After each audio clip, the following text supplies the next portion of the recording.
Thank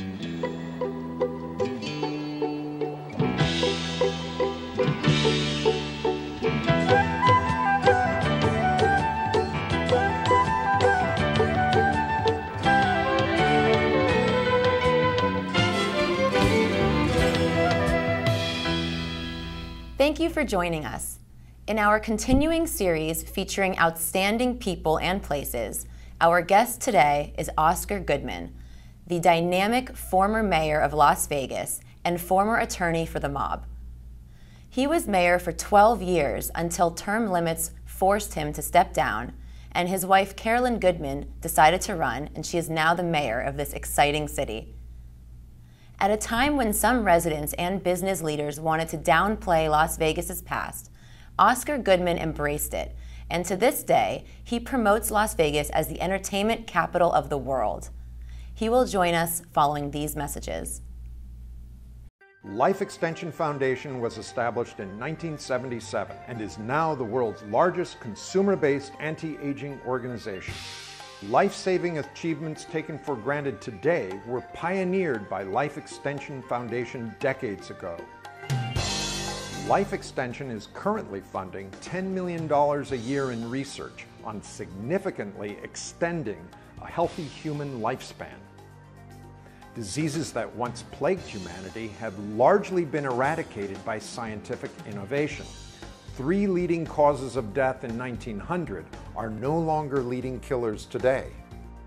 Smallpox killed millions before it was eliminated in 1979. Life Extension funds research to fight biological aging so that it also will become a relic of the past. To learn more, log on to lifeextensionfoundation.org. When I was young, it seemed that life was so wonderful, a miracle. Oh, it was beautiful, magical.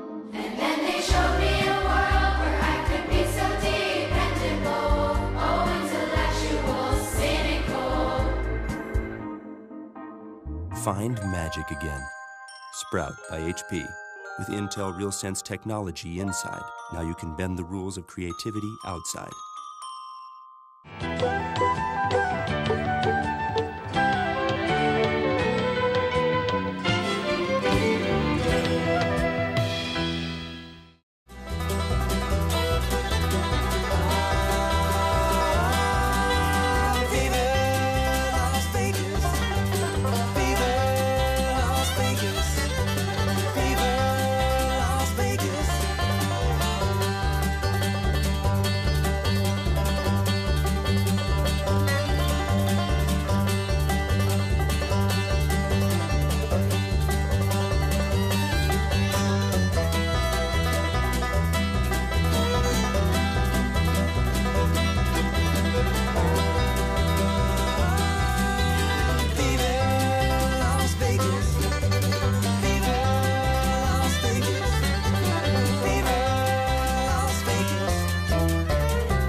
With us now is the former mayor of Las Vegas, Oscar Goodman. Sir, it's a real honor and privilege. You. Welcome to Las Vegas. You are an absolutely historic personality. You've been the mayor for 12 years. In fact, I just saw this book, which I'm going to have to confiscate.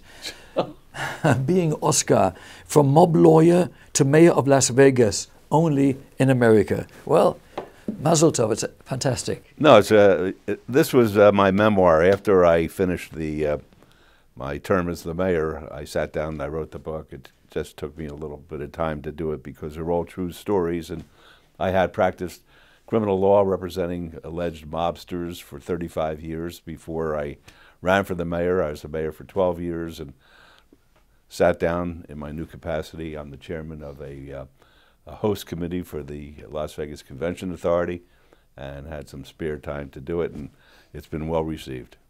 Mr. Mayor, I noticed that your associate Leandra brought in your particular Well, preference. we start off every day with two showgirls coming to my front door, and after my wife wakes me up in the morning and applauds to get all the juices flowing, the showgirls come to the front door and they hand me my martini, and we start our day promoting Las Vegas. Wonderful. Thank That's you. nice, And you sir. see, it's a very special martini with a jalapeno, and depending on the time of the year, what season it is, we have different colors for different seasons. Wonderful. I'm going to take a sip. Be Interesting. careful. I've never started a show having a martini. Well, it's Anyway, okay. It's not. Usually, we start drinking about 7 o'clock in the morning here, but it's noontime, so you're in good shape. Absolutely. Tell us of the history of Las Vegas from your perspective. Oh well, it started off as a watering hole. We had underground wells here, and the cattle was being shipped from California to Utah, and Las Vegas was the stop. They unloaded the cows, they went out, they drank from our wells here, and that's the way the town started. And then in 1905, there was an auction in the downtown of small parcels where the people who were moving here would buy the parcel. They built themselves a little home downtown, and then we had the building of the dam, which is a big deal for us, the opening of an Army Air Force base, which is now Nellis Air Force here, and then the legalization of gambling, with the casinos being built basically downtown originally, and then out on the Strip with Bugsy Siegel building the Flamingo on behalf of Meyer Lansky's interests. And it just got bigger and bigger and bigger and bigger. When my wife and I got here in 1964, there were about 70,000 people in the city of Las Vegas and 100,000 people in the what we call Clark County, where Las Vegas is the county seat. And it's grown to about 2.1 million. So it's a rather extraordinary growth. Speaking of underground wells, the thought that came to mind is the following. My friend and main sponsor of the Shalom Show nationwide at a time in history when it's so important to impart a better understanding of the challenges facing that part of the world, Israel, and its survival in a rough neighborhood. But anyway, the main supporter of the show happens to be Life Extension Foundation, which has offices right here in Las Vegas as well. And they have an underground house they bought right here. Oh, I'm familiar with the house. The house was built by a gentleman. I didn't realize they owned the house at this point in time, but it was built by a gentleman when there was a fear of, I guess, atomic attacks, and he wanted to build this underground home, which would have protected him from any of the aftermath.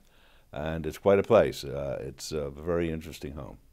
I'm going to go there and visit. In fact, I'd like to have you come down there, if possible. No. I don't go into underground places. I represented the underworld, but don't go underground. Tell us more about the history, please. Well, it's a unique history. As a matter of fact, that's why we founded the Mob Museum downtown, because Las Vegas was born, in effect, from the mob.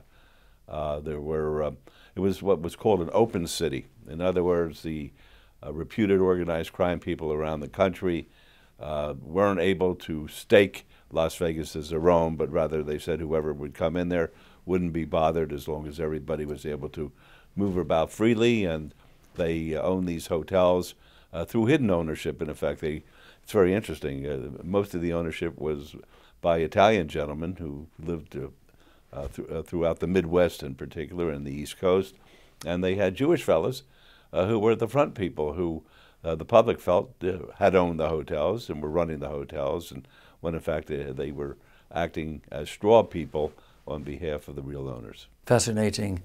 And today, you're actually wearing a completely different hat, former mayor of Las Vegas. You are now the head of the convention business here. Please share with our audience. Well, I'm the ambassador for Las Vegas. What I do, after I left the mayor's job, I was asked whether or not I would head up a permanent host committee where we go out and we talk to convention groups and we travel around the world telling people about the virtues of Las Vegas so that they'll want to come here.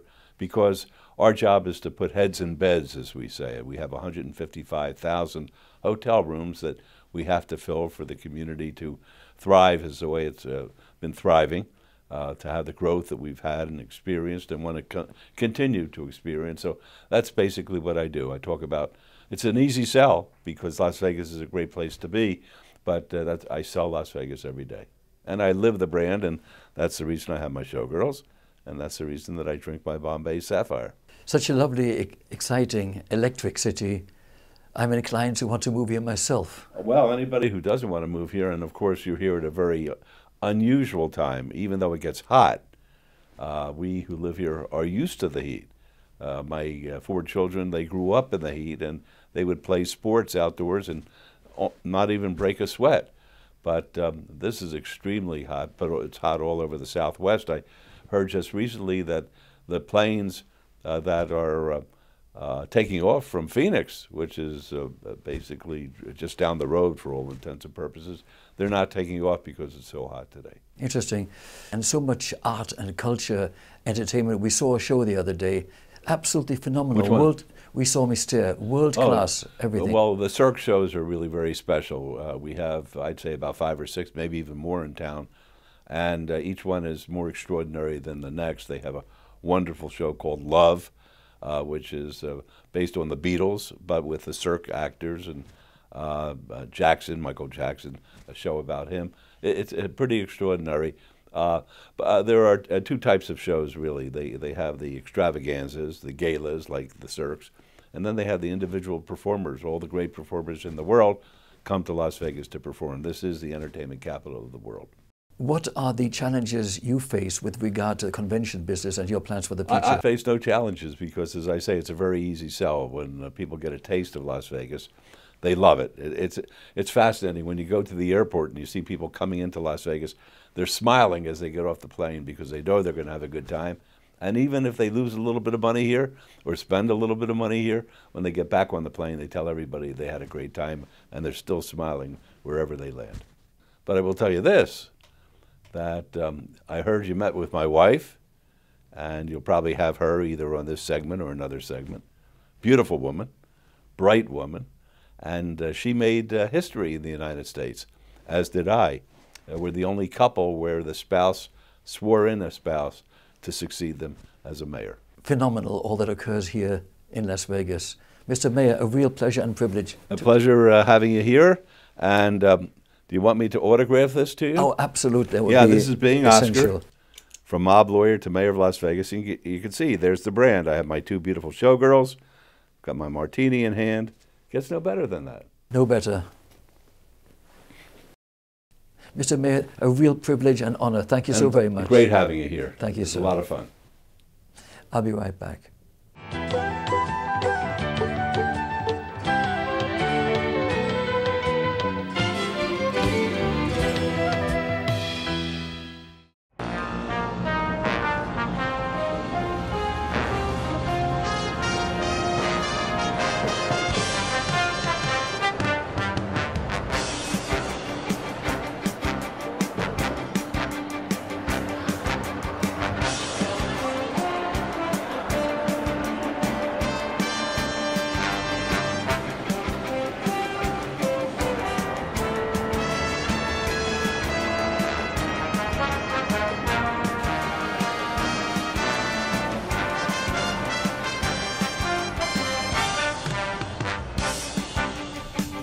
With us now is Max Tapiner, Vice President of Operations of the fabulous Venetian and Palazzo. A real pleasure and privilege, sir. Richard, pleasure's all mine. Thank you.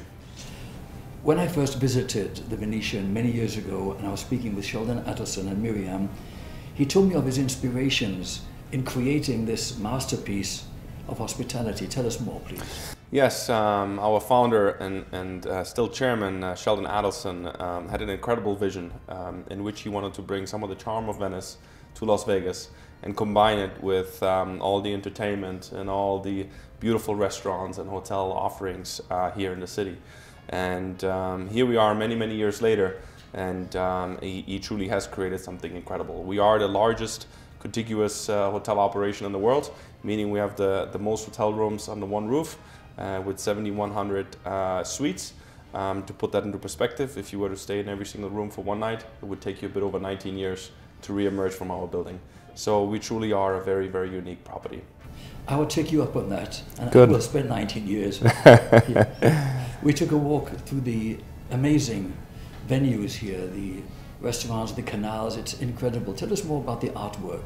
Yes, so there was really an intense focus on making the artwork as authentic as possible.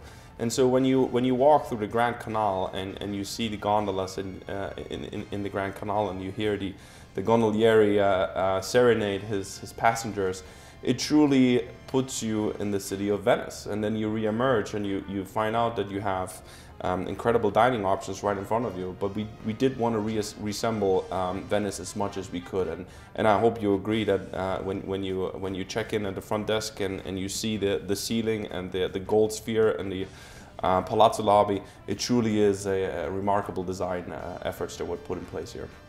Really, as I said, incredible. I took walks in different levels, also looking at the convention facilities. Endless corridors. Tell us about that business. Yes, endless corridors is right, yes.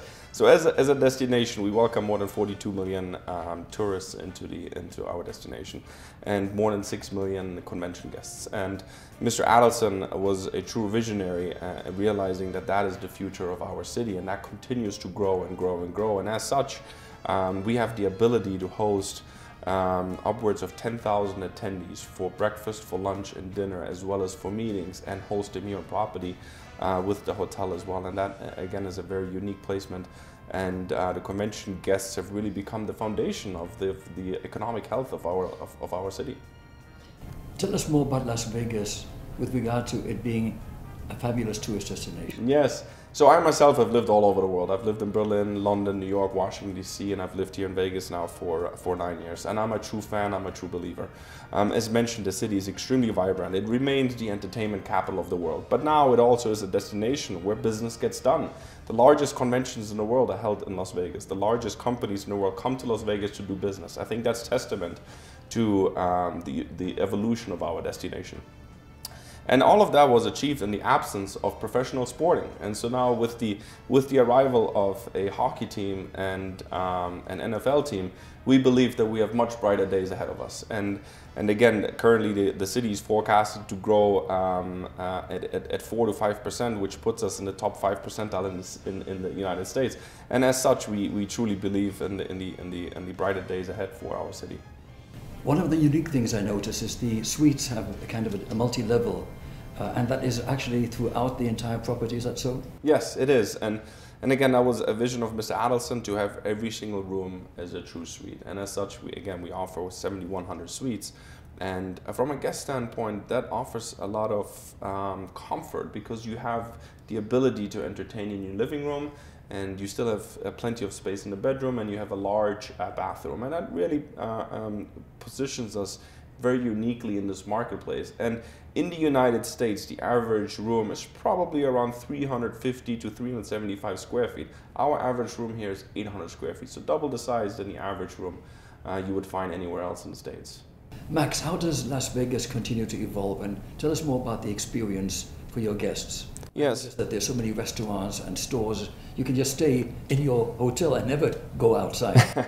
You truly can. And look, what's made this destination is the combination of world-class hotels, world-class dining, world-class shows, and world-class clubs or entertainment of gaming.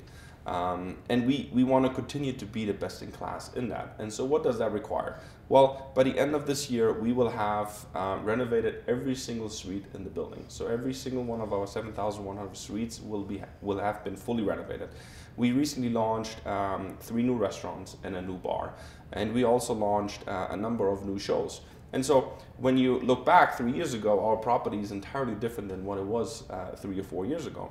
And as such, as we look towards the future, we want to invest in in-room technology, we want to invest in a mobile check-in solution, a checkout solution, and really allow the guests to have all options that they would have in a small boutique hotel.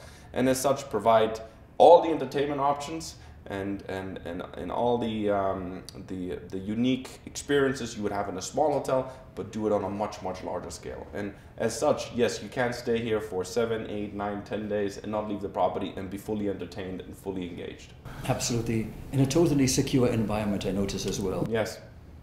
Look, the challenges that we face domestically or international will not go away, and as such we take them extremely serious, and we operate on the foundation of our guests feeling safe, and there is no cost that would be too high for us to fulfill that commitment. Speaking of responsibility, I can only imagine how complicated your role is here as the head of operations for this vast property. Tell us about it a little bit. Yes, I would like to think that I have one of the best jobs in the world, Richard. It might not be as exciting as yours, but I do meet one or two interesting people here on property as well. But you know, operating in Las Vegas has its unique challenges, but operating at Las Vegas Sands, which is one of the healthiest gaming operators in the world, we do have an intense focus on the guest experience as well as the team member experience. And I think that's truly unique about our property. Furthermore, what I do is really positioning the property strategically for future trends in the hospitality industry, right? So what is a hotel experience going to look like in 5 or 10 years? And what do we have to do now in order to meet that demand in future years? What I enjoy most about my responsibilities here is that there really is no hiding from our results. You know, we operate on full transparency. The guest experience is fully transparent. You can go on TripAdvisor and read about the guest experience. I am physically in the lobby asking guests how their stay was, and you know that makes me very proud when I hear that our guests are truly enjoying their experiences here. So from a guest standpoint, there's full transparency. From a team member standpoint, there's full transparency because we do engage with our team members every day. I walk through this building every single day, and if there's a challenge, I will hear about it. And lastly, we do report to Wall Street multiple times per year, and if the financial results don't add up, you know, we have a challenge at our hands. And so all three key stakeholder groups, the guests, our team members, as well as our financial stakeholders, enjoy full transparency and full visibility of what we do, and that brings with it a lot of accountability, and I truly enjoy that. Max, you have a very interesting perspective of the hospitality industry, particularly, of course, here in Las Vegas, but you've been everywhere in the world. Tell us about your past experiences, your past and your plans for the future. Yes, thank you. I had the privilege of working with a small international luxury boutique hotel provider, and we had properties all over the world. And so I traveled to Asia quite a bit, and I had the privilege of working in New York, Washington, D.C., London, and Berlin, and it's been a great opportunity for me to experience different cultures, meet different people, and see the world. And you know, there's no industry, in my opinion, that can allow you, afford you these opportunities that we enjoy in the hospitality industry, which is why I'm a tremendous fan of our industry. And having arrived here in Las Vegas in 2009, I was told that the best days were behind the city, and that, you know, the city was facing a steady decline.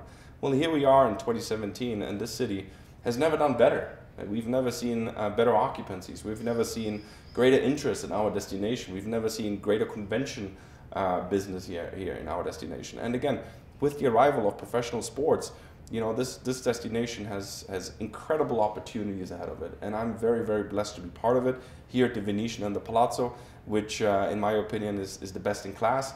And look, we have partnered with Madison Square Garden, and within the next 2 to 3 years we'll be opening a concert arena that will be state of the art, and to have partnerships with best in class such as Madison Square Garden and Canyon Ranch and some of the best celebrity chefs in the world.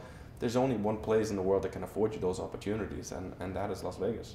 Most fascinating, and again I must say I'm going to take you up on that thought earlier and spend 19 years here to be in every single suite. Great. Such a pleasure. Thank you, Richard. Thank you.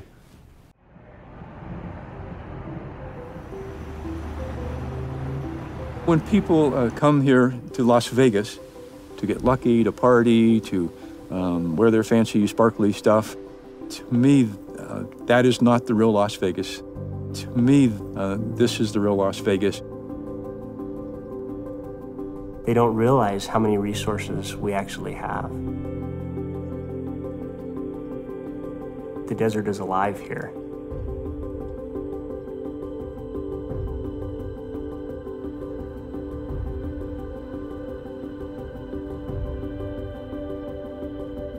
of people are surprised to learn that this resource is so close to a large town here in the Southwest. When you come into Las Vegas and you look out west and see these beautiful jagged mountains, I think attracts a lot of people to come out this way or at least look this way. Really, it was the rock climbing that brought me to living here in Las Vegas. It's a world-class climbing destination, and the access is unparalleled. In Red Rock Canyon, we have about 2,500 plus established rock climbing routes. My personal favorite view would be on top of Rainbow Peak. You're looking down the escarpment, 10 miles of rock just pouring away in front of you. It's incredible. This was turned a conservation area in 1990 to protect the resource out here. If you look back and you look at some of those photos, you would find just trashed vehicles that nobody wanted anymore out in the desert. It's a lot cleaner of a place than it used to be, that's for sure. We are public land, so the American people own the area. On a regular basis, we get to help educate people about what conservation means. They get to learn and appreciate Red Rock Canyon for its natural beauty, for the importance it has to the city of Las Vegas as a natural environment. Being born and raised here in Las Vegas, Red Rock's a part of who I am. It's home. Before you get to the park entrance and you start dropping into the Valley of Fire, it's a vastness that opens up. You start to see the reds and the huge rock formations that just seem to pop out of the ground, out of nowhere. It's one of those views that you'll never forget. It's literally like looking at a rainbow.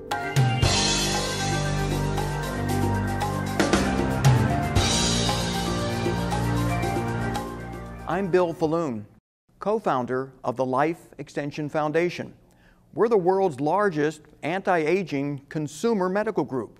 For the first time in history, we can invite you to an event called the Revolution Against Aging and Death. This is an event that we are co-sponsoring because science has reached a level where we can talk realistically about converting older people into much younger individuals from a biological standpoint. It's going to emanate in San Diego, August 4th through 7th at the Revolution Against Aging and Death Conference. The first conference, by the way, that Life Extension has co-sponsored since 1986. It's that exciting for us to put out this kind of an effort to invite you to attend and meet the Life Extension staff and scientists.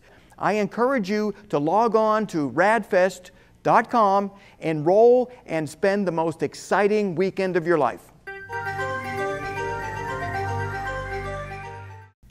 This brings us to the end of our show for today. I'm Maya Brandt. Thank you for being with us.